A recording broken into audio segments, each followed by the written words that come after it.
ജീവിതത്തിൽ ചില ദിവസങ്ങളുണ്ടാകും. അവ നമ്മളെ അല്ലാഹുവിനോട് കൂടുതൽ അടുപ്പിക്കുന്ന ദിവസങ്ങളാണ്. ഹൃദയം ശുദ്ധമാക്കാനുള്ള ദിവസങ്ങൾ, പാപങ്ങളിൽ നിന്ന് മടങ്ങിവരാനുള്ള ദിവസങ്ങൾ. അത്തരത്തിൽ ഏറ്റവും മഹത്തായ ദിവസങ്ങളാണ് ദുൽഹിജ്ജയുടെ ആദ്യ 10 ദിവസങ്ങൾ. ഒരു വർഷത്തിൽ അല്ലാഹു പ്രത്യേകം തിരഞ്ഞെടുത്ത ദിവസങ്ങളാണത്. നമ്മുടെ ചെറിയ നന്മകൾക്ക് പോലും വലിയ പ്രതിഫലം നൽകുന്ന ദിവസങ്ങളാണത്. നബി സല്ലല്ലാഹു അലൈഹി വസല്ലമ പറഞ്ഞിട്ടുണ്ട്, ഈ ദിവസങ്ങളിൽ ചെയ്യുന്ന നല്ല പ്രവൃത്തികളേക്കാൾ അല്ലാഹുവിന് പ്രിയപ്പെട്ട മറ്റൊന്നുമില്ല എന്ന്. റമദാൻ കഴിഞ്ഞാൽ പലരും വീണ്ടും പഴയ ജീവിതത്തിലേക്ക് മടങ്ങിപ്പോകും. പക്ഷേ അല്ലാഹു വീണ്ടും ഒരവസരം തരുന്നു, എൻ്റെ അടുക്കലേക്ക് വീണ്ടും മടങ്ങി വരൂ എന്നൊരു ക്ഷണം പോലെ. ഈ ദിവസങ്ങളിൽ നമ്മൾ ചെയ്യേണ്ടത് വളരെ ലളിതമാണ്. നോമ്പ് നോൽക്കുക, ദിക്ർ വർദ്ധിപ്പിക്കുക. പ്രത്യേകിച്ച് അറഫ ദിനത്തിലെ നോമ്പ് നഷ്ടപ്പെടുത്തരുത്.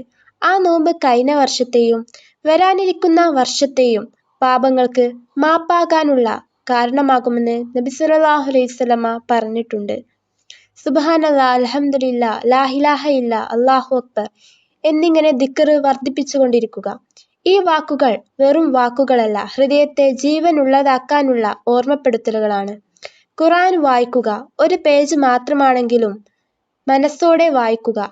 രാത്രിയിൽ 2 റക്അത്ത് തഹജ്ജുദ് നിസ്കരിക്കുക. ആരും കാണാതെ അല്ലാഹുവിനോട് മനസ്സ് തുറന്നു സംസാരിക്കുക. സദഖ കൊടുക്കുക. ഒരു ചെറിയ സഹായം പോലും അല്ലാഹുവിൻ്റെ അടുക്കൽ വളരെ വലുതാകാം. മാതാപിതാക്കളെ സന്തോഷിപ്പിക്കുക.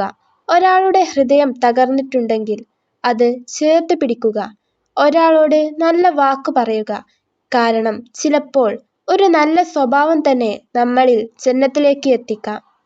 സത്യത്തിൽ നമുക്ക് അടുത്ത ദുൽഹിജ്ജ കാണാൻ സാധിക്കുമോ എന്ന് പോലും നമുക്കറിയില്ല.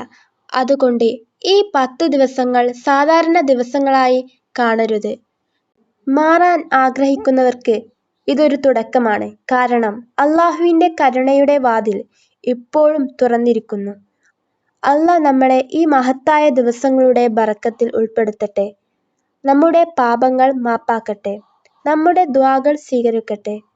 ആമീൻ.